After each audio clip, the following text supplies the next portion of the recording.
I'm Nick with Table 19 Media, and in this video I'm going to show you how you can take and edit amazing real estate photos with the brand new iPhone 11 Pro Max using the ultra-wide lens. Let's go.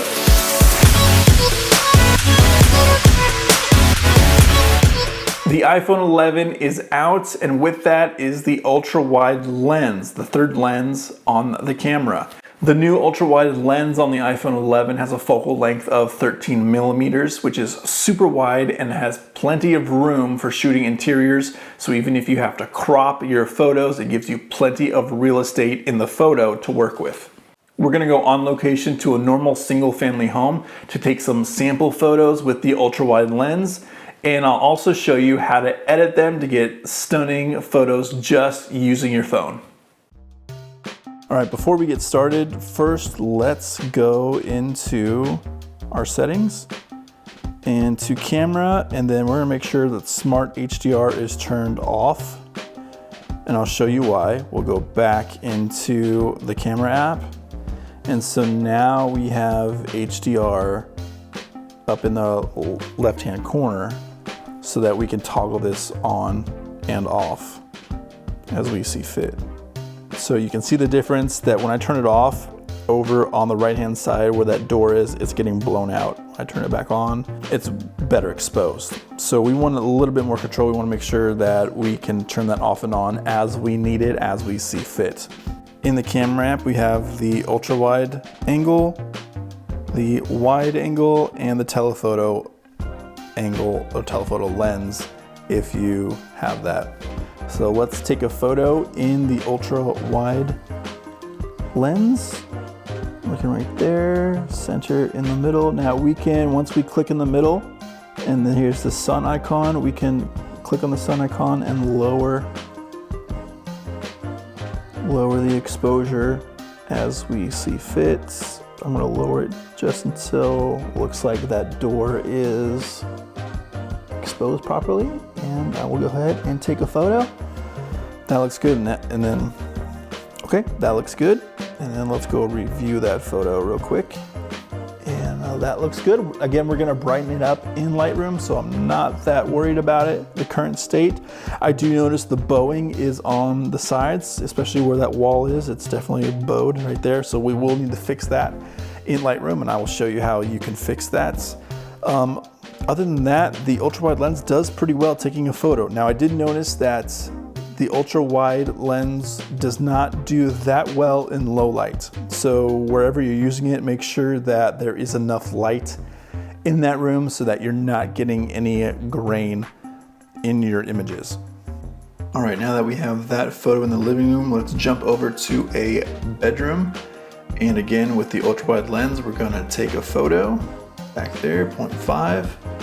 And we're gonna get down low a little bit so we can get as straight edges as possible. There's gonna be a little bowing because of the ultra-wide lens, but let's take a photo. And now let's hop into editing it in Lightroom.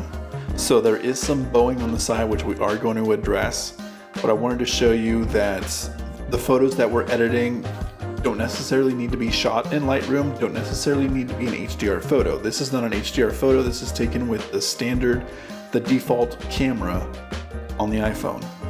In this instance, I want to get the lens distortion corrected first before I start editing. I will click on the geometry tab, and first things first, we'll set this to the upright to auto.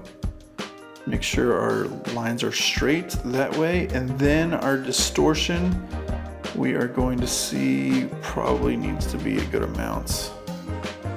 Let's try 32. And we're gonna need to hit constrain crop so that we don't have the white edges on there. That will fit the image within the boundaries of the distortion fix. So that looks all right. I think we may have to change the vertical. Yeah, just a smidgen. Okay, I think that will do it. All right, now that that's taken care of, let's go into the exposure pane, and we will bump this up. Let's take that up to about 1 right now. Let's bump up the exposure. Let's bump up the contrast.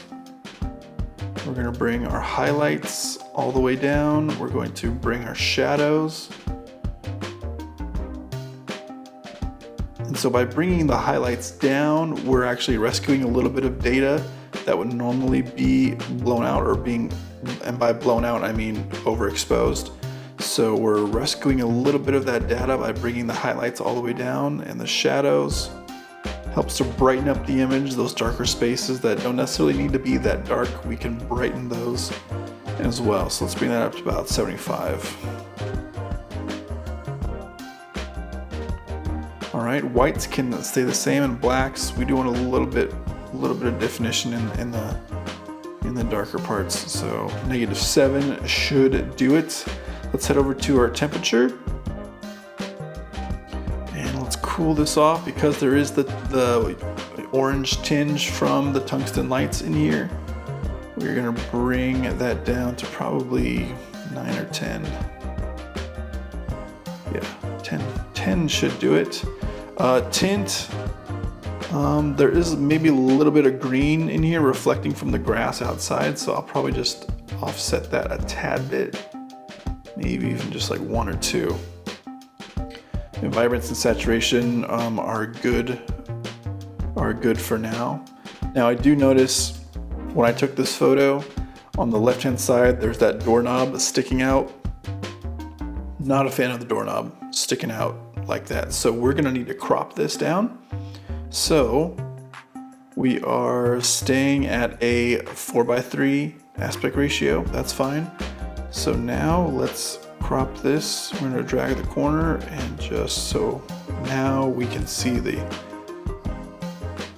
window. The chair is still in frame, and that should be okay. Normally there would be another shot of this room that would show the closet in the corner. So if I'm cropping out the closet just for this one shot, that's fine. But if there would be, obviously if I'm doing a full house shoot, there will be 1 or 2 more photos for this room to show where a closet would be located and the other door that I'm standing in right now. The situation where this leads into a Jack and Jill bathroom, and there are tungsten lights in there, which is giving off that orange tinge. I want to bring that orange tinge down just a tad bit. So how we can do that is by going into the temperature pane, and then up here in the top right is the mix button. And I'm going to click on the orange color selection. So it's going to select everything that's in the orange hue, and I'm going to bring the saturation down,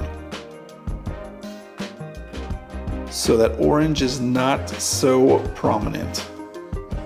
So this is an example of where we're dealing with 2 different light sources. As you can see, the light coming in the window that's going onto the floor is turned, for the most part, a light blue, which doesn't necessarily bother me. It's when you have the harsh sunlight in there that when you're correcting, but this room is lit up mostly by tungsten light, incandescent bulbs.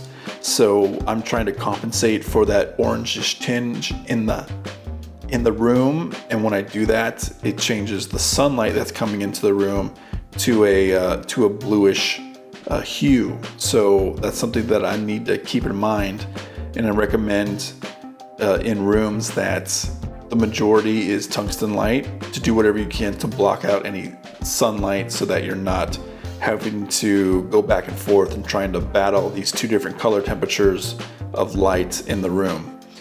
It worked out well with this room. That's the light over there. The sunlight is actually looking more white than blue. There's a tad bit of blue in there, but nothing that sticks out or looks wrong. So this is actually looking pretty good. I think I may want to, I'm gonna click done on here. I may want to go back into the lighting and boost the contrast just a tad bit. And let's see if I can add,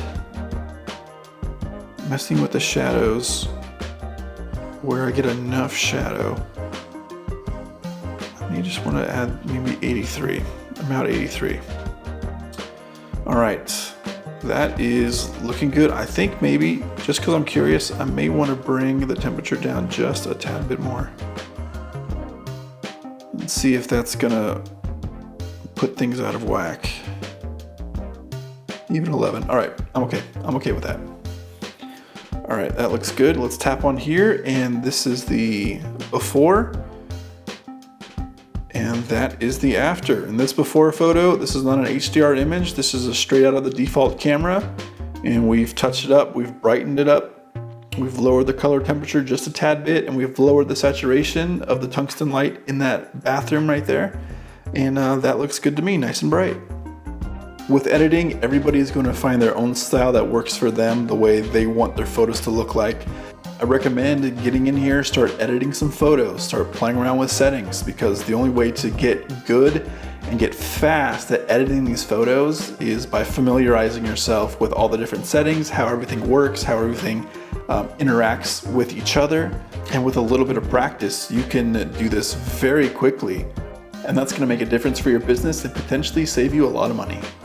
Before you go, I want to tell you about our mobile photography for real estate course that takes you from start to finish shooting real estate photos just using your smartphone. For almost a decade, I've shot professional photo and video for hundreds of millions of dollars worth of real estate. I'll show you which apps to use and how to use them to get quality listing photos and marketing material. You'll learn about different accessories to use, as well as how to frame your shots and edit them to get stunning photos every time.